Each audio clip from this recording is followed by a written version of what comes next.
Welcome YouTube. I wanted to make this video because there's been a lot of really weird designs for end stations that I've seen out there. And this design is one that I came up with, and I've been using it for years. And it overcomes many of the pitfalls of the station designs I've seen. So to start off with, this is a specialized end station design. It's designed for an end station, like this one here. I have this one set up as 6 platforms. I've used this up to 8 or 10 platforms. After that, I don't really know because I've never needed anything wider than that. I typically use this for servicing a city where I need to have a small footprint and not a throughput, right? So let's go over the station's benefits first. The benefits are you come in, you're on the same level as you come in to start with, right? And it has waiting bays, which are a disadvantage, but let's go over this real quick. So you come in and you go into your platform. There are no line crossings anywhere in the station design. So you can't have one platform holding up the other platform. They each have their own dedicated output, in a sense. So these two platforms do share this output, but you're never going to have a situation where this train and this is waiting on this train in this platform. It never happens because of how it loads. So then you can pull directly out into your own dedicated output lane that doesn't cross an input lane. Like I said, this frees up a crossing when crossings are bad in trains. Parallel or level crossings are bad. And this doesn't have that. No level crossings anywhere in this design. And then you can just go straight out. The biggest downside that this has really is that you have to merge all these input lines together. And so if you have this merge too close to the station entrance, i.e. less than 1 train length, you can run into a situation where one train coming out will block another train from coming out fully, and it'll then clog a station. But as long as you have 1 train length before the merge point, that problem is averted. Another big disadvantage is, like I said, this has waiting bays. And the disadvantage for that is you can't have a train in the waiting bay. You can have a train waiting in the waiting bay for its slot to free up, while there's empty loading bays elsewhere, because the train doesn't know ahead of time. It can only see to the light. It can't see the bays. So it'll say, oh, this bay is empty, so I'll go to this bay. And meanwhile, there's an empty platform over here it could have gone straight into. That is a disadvantage that happens. However, once you've fully saturated your line with trains, that problem disappears because you'll always have 1 train in each waiting bay, essentially. When you have a train in each waiting bay and then you have a train waiting in the incoming line, you need more platforms at that point. So you can add more platforms. The other big advantage the design has is it's very narrow. It's only 1 wider than the platform width, which a lot of designs I've seen recently are very wide and or weirdly shaped. So you have to come up with a lot of weird track layouts to service everything properly. This design is very simple to implement.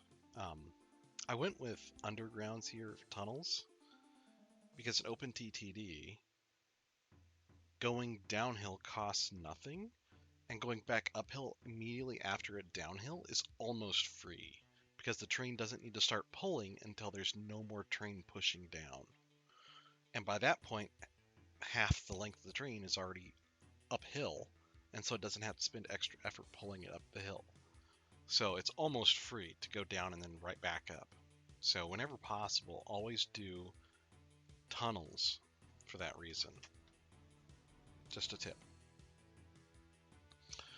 I'm trying to think of other big downsides the design has. And the other only real big downside is it's very long. And this is a short design, so I could show you in detail in close-up what it looks like. I typically use this though on Marco's servers and with max train length trains, like size 18 trains, I think. Maybe it's size 20. I forget off the top of my head. It's been a few months since I've played. So this area has to be lengthened based on the length of the train.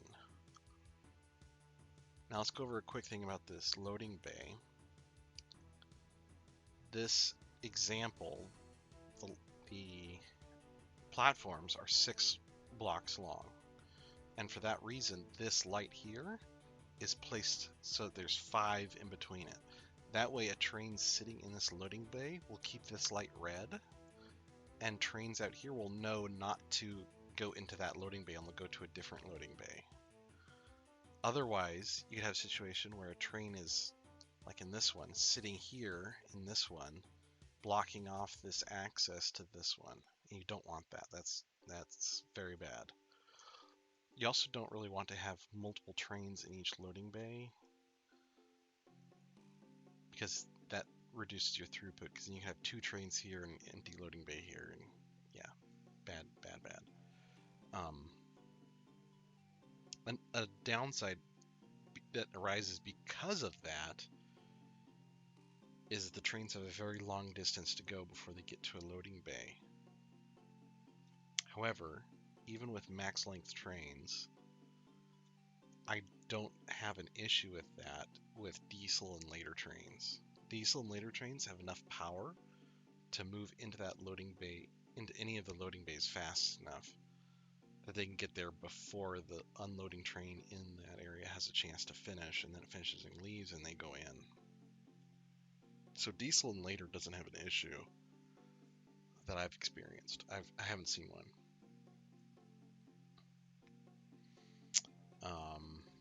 Yeah, so that's basically it. My little in-station design that overcomes a lot of significant problems I've seen of other in-station designs lately.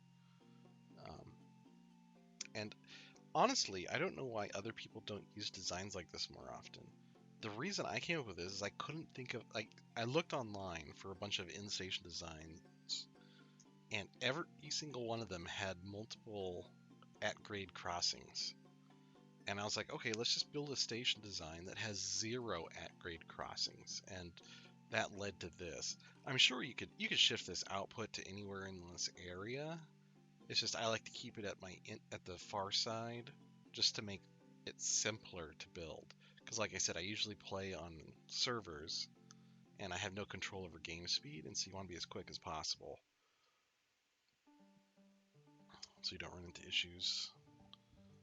So it's a quick, easy, simple design that has really high throughput. I think this has like 98% throughput of a railroad design, which is incredibly high throughput. That railroad is the highest throughput you can possibly have in OTTD. And this has like 98% of the throughput.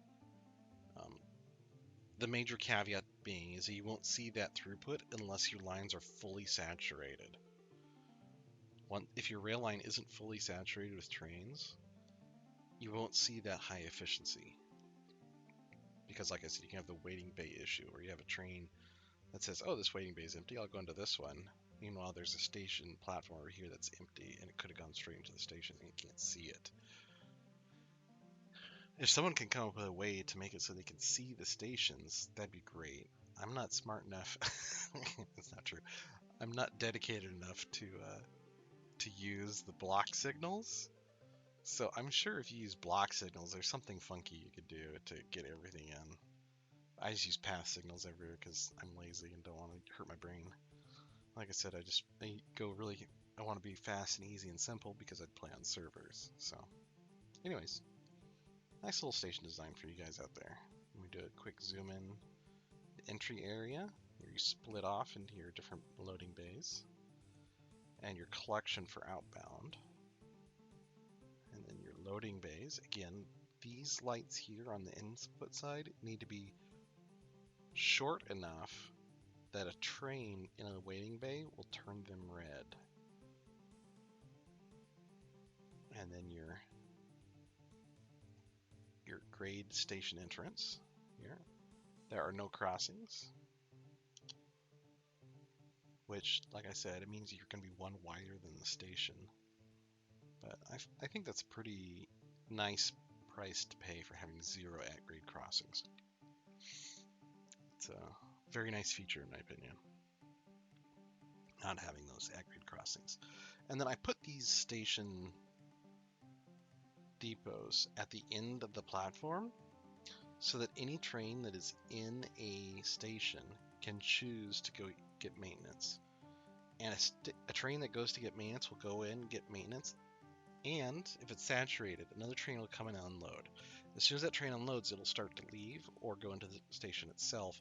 If it leaves, trains already in this depot will have priority entrance over trains waiting in a loading bay, because the train coming out will clear the end of the platform before it clears this block for this train incoming. So the train will come out of the depot before the train will come in. So it can lead to some interesting things because of that, but I like to have my depots at each station rather than somewhere in the middle. In long lines, I'll have one in the middle as well, several in the middle as well. In really long lines, we're talking like 2,000 plus size maps, I'll have ones in the middle to service trains that are moving down my lines. But yeah, here you go. Nice station design for you out there, YouTube. Anyways, have a great day, everyone. Goodbye.